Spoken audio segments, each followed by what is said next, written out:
अस्सलाम वालेकुम मुझी सुगड़ सियाणी ही पेर सॼो बादशाह अची वियो तुंहिंजी ओ ताक़त तोखे बि अलाए कीअं थी ख़बर पवे त घर में मर्द नाहे।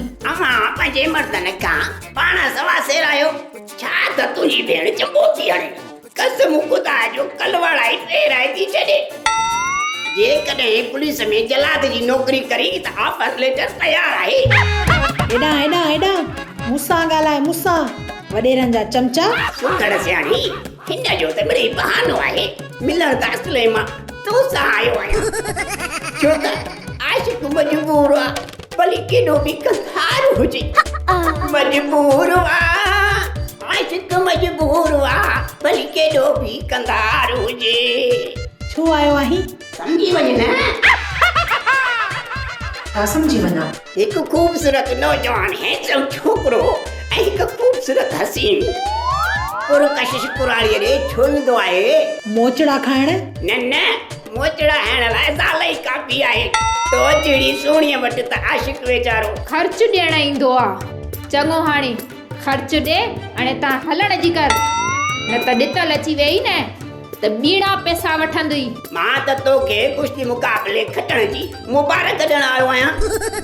मुबारक थी मुबारक मिठाई खाराए। खा मिठाई। किथे आ मिठाई? मुंहिंजो मतिलबु आहे त खोड़ मिठाई तूं बि ख़ाली मुबारक ॾिनी मां बि तोखे ख़ाली मिठाई खाराई।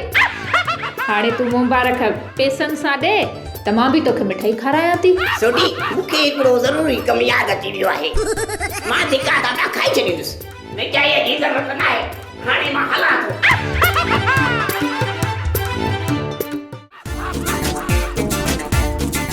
अदा वॾा जी अदा नंढा इहा ख़बर सची आहे या कूड़ी? अदा ख़बर ई हूंदी आहे सची या कूड़ी न हूंदी आहे। सचो या कूड़ो त माण्हू हूंदो आहे जीअं असां भला असां कॾहिं ज़िंदगीअ में सचो ॻाल्हायो?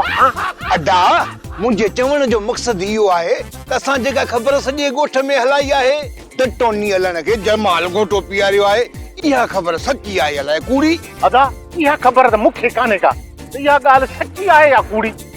असां त रुॻो टुचड़ी दुखाए छॾी आहे। हाणे ॾिसूं त इहो पपड़ थो थिए या राख। मतिलबु त जेकॾहिं टोनी चणनि में जमाल घोटो मिलायो आहे त पोइ ॻाल्हि सची आहे ऐं जेकॾहिं न मिलायो हूंदई त पोइ ॻाल्हि कूड़ी आहे। जे थी इहा ॻाल्हि कूड़ी निकिरे न त इहो टोनी असांखे ॾाढो मारी। अरे मोए खे जोडो कराटे बींदी अथई।